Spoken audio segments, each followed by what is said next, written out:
Welcome to another episode of Purpose NIL. I'm your host and coach on Purpose, James M. Rink. With me again, John Locke, tight end for the University of Oklahoma football is with me. John, spring break is over. How has your life been this week as you begin your off season and preparing for fall football?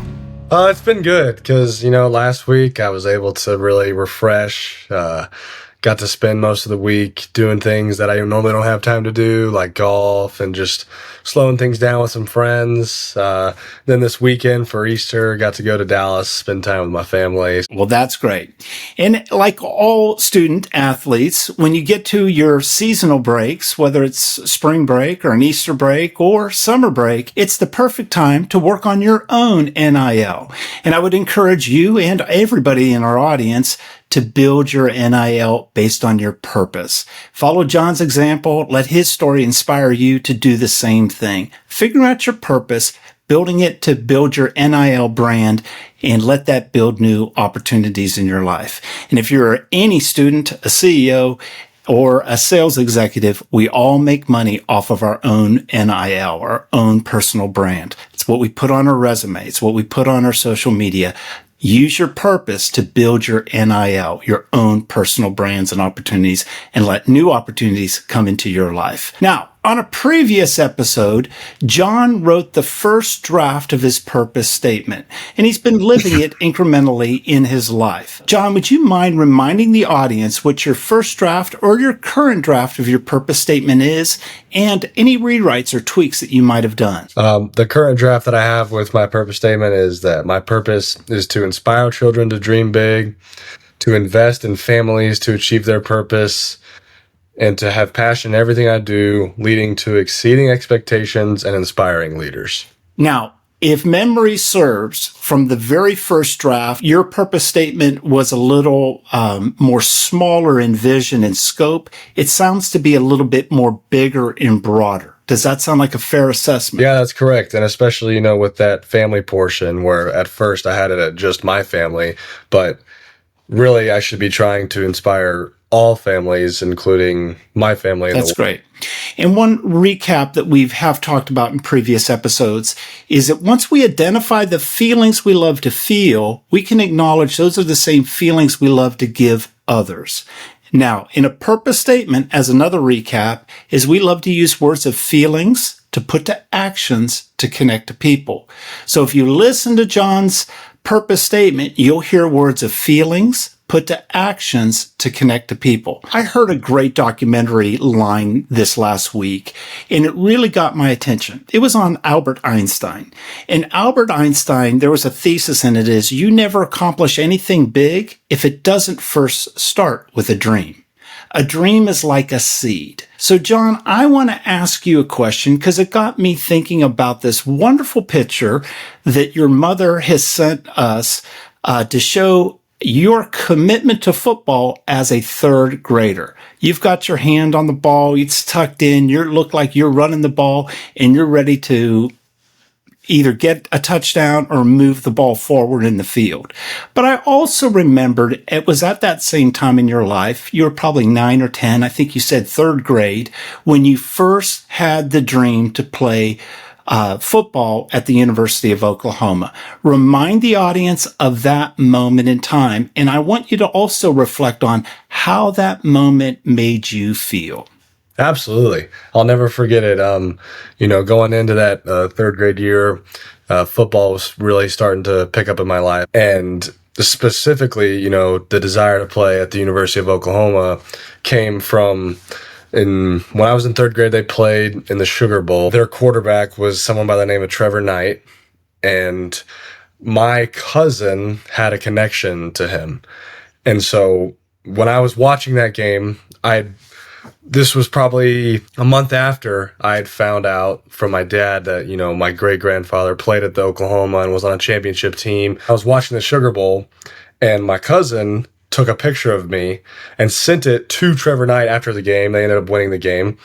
And then he got back to her and sent her an autographed I think it was just like a piece of paper with his autograph on it. And then I got to meet him.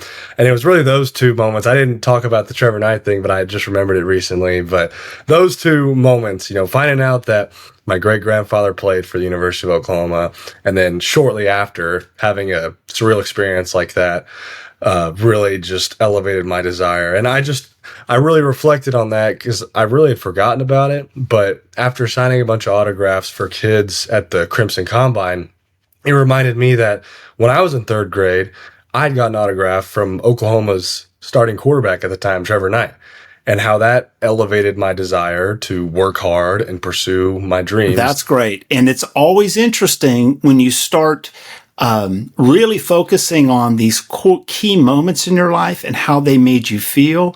Those new stories and memories come to light. So it's always good to journal what you're learning about yourself and your purpose. So here's my question to you. In those two moments, what feelings did you feel when your dad told you about your grandfather who played at the University of Oklahoma in the 30s, as well as the starting quarterback, Trevor, gave you just a moment of time out of his life? How did that make you feel? I was so inspired by the knowledge that, someone in my bloodline played for this ginormous university, and being such a little kid and playing Pop Warner football, it was a lot to take in that, someone in my family had accomplished something so big, and it gave me such a desire to do so. And then, shortly after, to watch someone on national television and then be able to get feedback from them. But yeah, it's amazing, what little gestures and little things here and there can do. That's powerful. So what I heard you say was awe, inspire, dream. Now read your purpose statement again. My purpose is to inspire children to dream big, to invest in families to achieve their purpose, and to have passion in everything I do, leading to exceeding expectations and inspiring leaders. And the feelings you love to feel are the feelings you're now committed to go give to others. So here's where this all really comes down to, as we all look at the core feelings and moments in our life that get directly connected to our purpose. One of my favorite quotes comes from a world famous neurologist, Antonio Damasio, who says, "We are not either thinking machines or feeling machines, but rather feeling machines that think." John felt something as a third grader from these two incidences with his father and with the star quarterback, Trevor, that planted a seed in his life to dream big. And now he's accomplished a step of that, and he's empowering others to do the same. That is purpose. And that's the opportunity that all of us have. Once we can identify the core feelings we love to feel, they are the feelings we want to go give to others.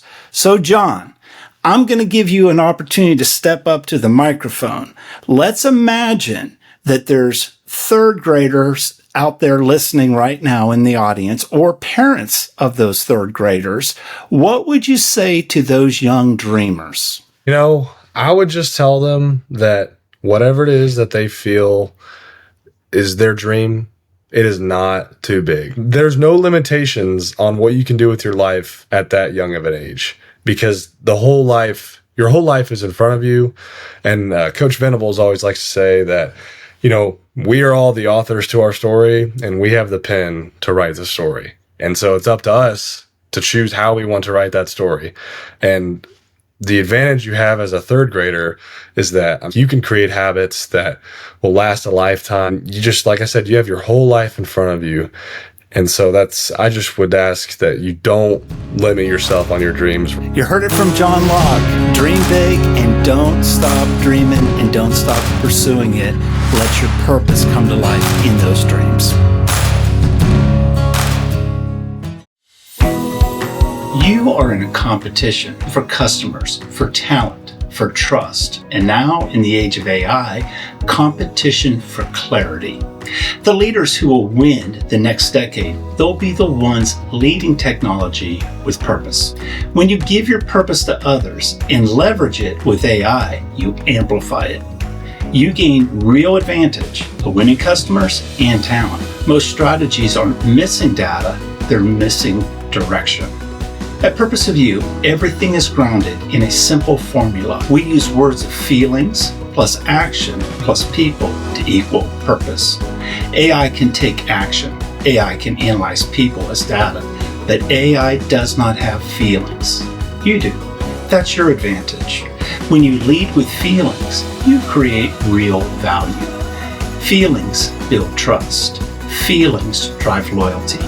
Feelings drive decisions. You lead AI with intention and feeling. Technology becomes an amplifier of your purpose, not a replacement for it. As artificial intelligence increases, emotional intelligence must increase to lead it. That's how leaders align people and performance. Purpose isn't a slogan. It's not a side hustle. It's how you win on purpose. Your purpose isn't a luxury. It's your greatest competitive advantage. Find yours at purposeofyou.com.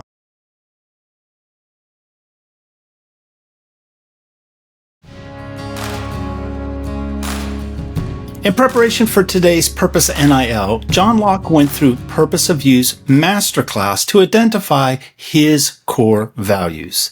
Purpose, mission, and values always get interconnected.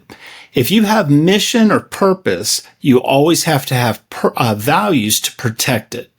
It's like a vital organ, like your heart. Your purpose is your heart. Your values are the rib cage and sternum around your heart to protect it. When it comes to NIL for businesses and athletes, businesses always have values that protect the company's mission. Identifying your values as a student athlete for NIL opportunities, many times for a corporation to invest in you with an NIL opportunity, they want to ensure that your values align with their values. Purpose and values always go together. In the Purpose of You masterclass, I've asked John to identify his core values. The two questions that I always tell people are, if you're in a dating relationship, what's the fastest value to break up with that person? Or if you hire somebody to do work or a job for you, what's the fastest way for them to get fired? So John, going through this exercise, what did you learn about yourself and what are your core values? So my core values, which I think work, I like how you set up the exercise in terms of, what kind of sets you off, because that is ultimately what values you hold to yourself. And so the values that I came up with a little more than 5. They were accountability, dependability, commitment, faith, integrity, sacrifice, vision, and then my most important, and I think the one I hold most true to myself, is discipline. All right. So I've counted 8 values, which means you are a man of value, which is always a good thing. But I'd like to just get a little context for each of these, if you don't mind. Let's start with the first word, accountability. How did you get to that word? Well, I think, if you're in a meaningful relationship with somebody, whether it's in the workforce or, a personal relationship, accountability has to be something that's evident, because one goes both ways. I have to be able to hold them accountable, and they have to be able to meet that versus them holding me accountable, because it just shows a level of trust. And if, you can't be accountable, then what kind of relationship can we build? And, how can we get anywhere? That's great. And accountability is vital in the world of finance. So if you're going into that after college, accountability is just paramount in the accounting business. All right. How about dependability? How did you get to that word? Yeah. So dependability is also huge because, from a football standpoint, if I can't depend on someone to do the bare minimum, then once again, we're never going to get anywhere. Okay. How about integrity? Yeah. Well, with integrity, if I'm in a relationship with somebody or if I'm in a workforce with somebody, I want everything that they do to be with integrity, because I like to think that everything I'm trying to do, and I know I'm not perfect, but everything I'm doing is with as much integrity as I can possibly give. That's great. And then how about discipline? Discipline, I think, is probably my biggest value, because my whole life I've always said that one thing I'll always be is someone who's very disciplined. And I'm not perfect, but when it comes to my goals and aspirations, the discipline that I'm going to have towards that in terms of what has to be done, it's going to get done. And I always like to say that that's something that was passed down directly from my father, because the only person that growing up, especially, that I ever said was more disciplined than me was my father. He wasn't going to be late. He wasn't going to drop the ball, and it led to a extreme amount of success in his life because, he was just so disciplined. And so it's really important to me. That's great. How about commitment? Commitment is also big too, because we always like to say in my family that Locks are really loyal and that Locks give a lot of commitment to whatever they do. I mean, clearly showing our success and where, me and my brothers and my sister have been and are going to go, that when we put our mind to something, we're very committed. And so if I'm in a relationship or I'm in the workforce with somebody, I got to have that same level of commitment going around, because I'm going to show 100% commitment in whatever it is I'm doing. So if someone around me isn't, it's going to show. That's good. How about faith? Faith is big too, because, you always have to have faith, because there's times in life where, things are just going to be uncertain, and that you have to have faith to fall back on spiritually, but also, just having faith in what you've done to get you to that moment. And so faith is huge. And how about sacrifice? Sacrifice, I think I just relate to, on a more personal level, and I hope to, do more as I get in better positions to do so. But my parents just have sacrificed so much for me and my brothers and my sister, and, the level of success that their sacrifice has led to has just been astronomical. And I want to be able to do the same. Sacrifice is a value that means a lot to me. So if someone in a relationship with me can do that for me, that goes a long way. And I definitely want to be able to do the same back. Excellent. And the last one I had was vision. Right. Vision. Vision is also important, because, if you don't have a vision with, for example, in this exercise, if you don't have a vision in this workplace or with a personal partner, then what is the point? There has to be a vision of what you wish to accomplish in whatever it is that you're doing. And without that, you're just kind of aimlessly, going, and it'll lead to a lack of success. That's great. Student athletes, you must have values. Corporations are always going to be interested in what your core values are to make sure your values align with the values of the company that you want to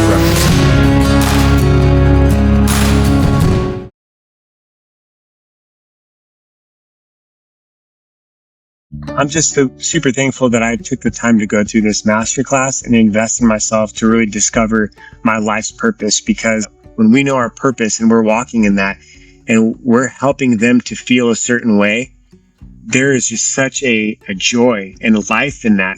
Take the time, go through the course, figure out your whys, figure out how you want to feel, figure out your actions. It's absolutely worth it. Discovering your purpose can transform your life. Go to purposeofyou.com to learn more.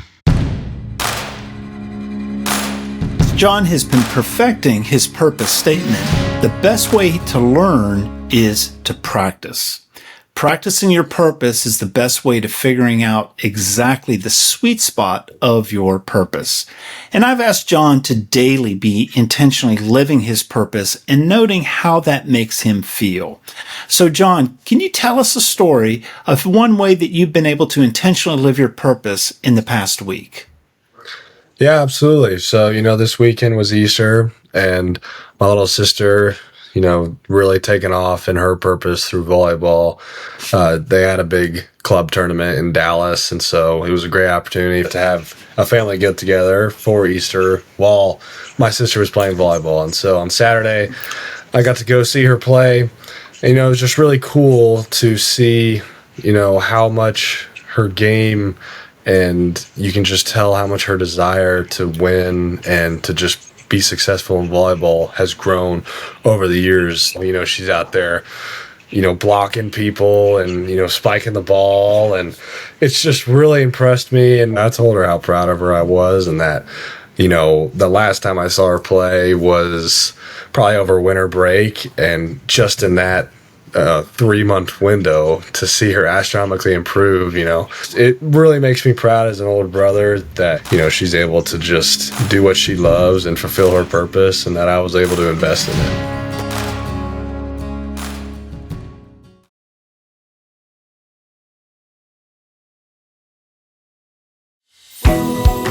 You are in a competition for customers, for talent, for trust, and now in the age of AI, competition for clarity. The leaders who will win the next decade, they'll be the ones leading technology with purpose. When you give your purpose to others and leverage it with AI, you amplify it. You gain real advantage of winning customers and talent. Most strategies aren't missing data, they're missing direction. At Purpose of You, everything is grounded in a simple formula. We use words of feelings plus action plus people to equal purpose. AI can take action. AI can analyze people as data, but AI does not have feelings. You do. That's your advantage. When you lead with feelings, you create real value. Feelings build trust. Feelings drive loyalty. Feelings drive decisions. You lead AI with intention and feeling. Technology becomes an amplifier of your purpose, not a replacement for it. As artificial intelligence increases, emotional intelligence must increase to lead it. That's how leaders align people and performance. Purpose isn't a slogan. It's not a side hustle. It's how you win on purpose. Your purpose isn't a luxury. It's your greatest competitive advantage. Find yours at purposeofyou.com. If you're like most people, you're feeling overwhelmed and stressed in life. This is happening globally as people are going through many disruptions in our economy, wars, and all kinds of unknown circumstance. The great thing about purpose is it helps you to transcend and give you a true north guide through the chaos and noise. I asked John when he began the Purpose of You Masterclass to first answer 16 questions that are available to you. They're free to answer at purposeofyou.com. It's our transformation assessment. The yes and no questions will help identify if purpose can help you overcome your challenges as well as provide new opportunities in your own life. John, what was one of the other 16 questions that you answered yes to? Yeah, so one of the other questions was, do you feel living your purpose will help you to provide for and protect your loved ones, family members, and yourself? And I think, absolutely it will, because if I'm living my purpose, then, for example, my parents who have invested so much in me to fulfill my purpose, it's really going to protect, their emotional side and just, how it would feel that if I wasn't living my purpose. And for me to live my purpose is really just going to create a sense of, calmness and peace over them, because they know that what they've done for the course of my entire life was not a waste. And I think that is absolutely protecting them. All right, John. So we've got a few minutes left in today's episode. What is one thing that you've learned about yourself or your purpose in this last week? One thing that I've learned definitely came this weekend watching my little sister play volleyball. It just really brought me a lot of joy just to see her living her purpose and knowing that, my investment as well as my parents' continued investment into her is truly paying off, and that she's doing what she loves, and that, she's maturing in the right way and just becoming a great young woman. And to see her working hard at her purpose and for it to, be having success and, playing really well. It was really awesome to see it. That's great.